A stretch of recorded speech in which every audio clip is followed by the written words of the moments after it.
Pascal France about 20,000 years ago. Yes, they took a bone, an animal, a hollow bone, and they blew pigment through it on the guy's hand. Around the hand, you can still see his outline of his hand on the wall, where he's so it's very old technology, but it started being used in art like 125 years ago or so.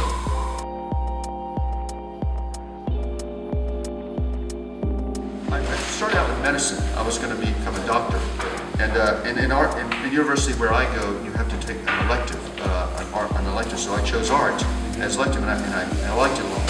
So I changed my major from biology to art to become an artist. And I went, and I didn't have any technique because I was so new. So I ended up going to the beach, and they had an artist that painted t-shirts there. So I got a job painting t-shirts, and that's how I learned airbrushing on t-shirts.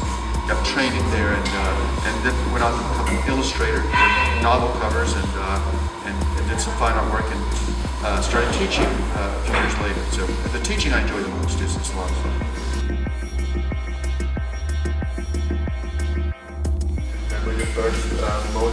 Oh yes, yeah, it was awful. I should have it and put it up on the wall, because if people saw it, they would realize how bad I was when I started. That would give them hope, that anybody can do it. If I can do it, they can do it. What was it? It was a beach scene, but it looked so bad. It didn't look like a beach scene. It looked like somebody, just poured paint on it. It was really bad. I really enjoyed interacting with people and also making a positive difference in their lives. So when they left, they were a better artist than when they came in the room. And that felt really good to me, because it changed them. Some people, it changed their lives forever. So that was very rewarding to me. And I thought, well, if I could do this always, I would be very happy. So I retired from, I was a commercial illustrator, novel covers and things like that. And I retired from that in 1999 and just became a teacher full-time. And I built a school, we have an art school in South Carolina in the USA.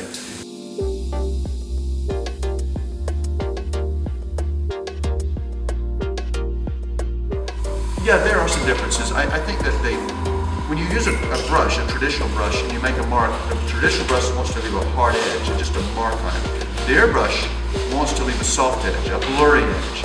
So you have to think differently when you use the airbrush. You have to maybe realize that it's going to make a very soft edge, and you have to apply some techniques to make the edge hard. Whereas a traditional brush, it wants to make a hard edge, and you have to apply some techniques to soften the edge. So your thought process of how you approach it has to be a little bit different when you're using the airbrush. I look at my own painting, all I see is the mistakes in it, because that's, to me, I think most artists are like that. When they see their own work, they only see the mistakes and not the successes, and I'm the same way. So to me, my paintings don't look so photorealistic. It looks like a big mess sometimes. But so I'm always learning, I'm still a student myself, so I'm trying to grow and become more proficient or better at what I'm doing. But for me, art is more of an interpretation of reality. Okay, so some people think I'm copying photographs, and I do that for practice here for students. But when I do my own paintings, a lot of the content is made up out of my head, and I try to take something out of my head and make it look photorealistic. So I'm conjuring up illusions of reality that don't exist in reality. So it's kind of like they do in movie special effects, where they make an environment that's not really there.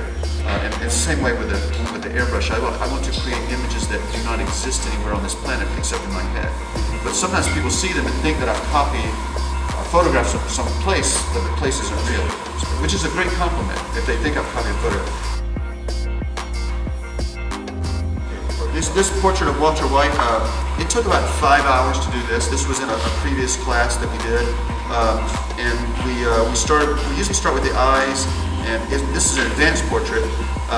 So we learned skin texture to create this skin texture if we wanted to do that. It's not quite finished. You can see where I didn't finish the shirt down here.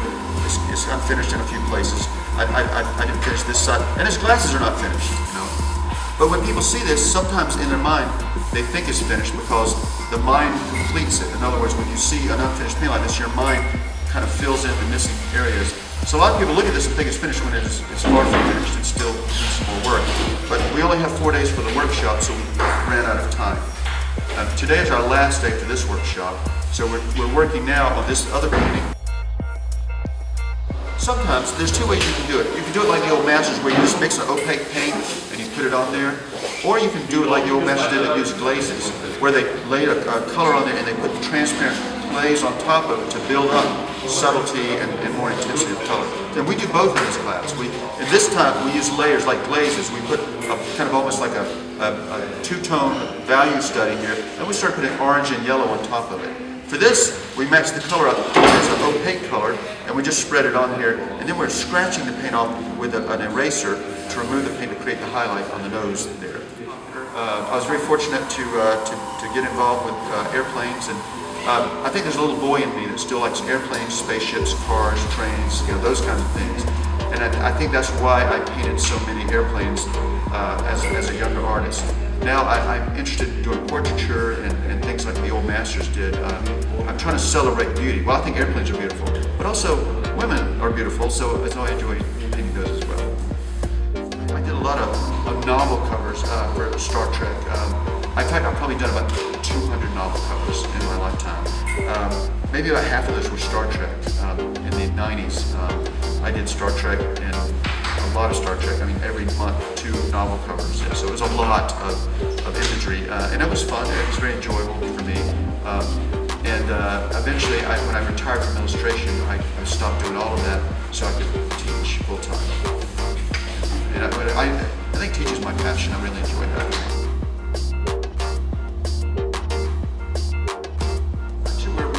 Starting an art college in South Carolina, and what I'm trying to do is bring together the artists that I know that I think are really, really good, the best artists I can find.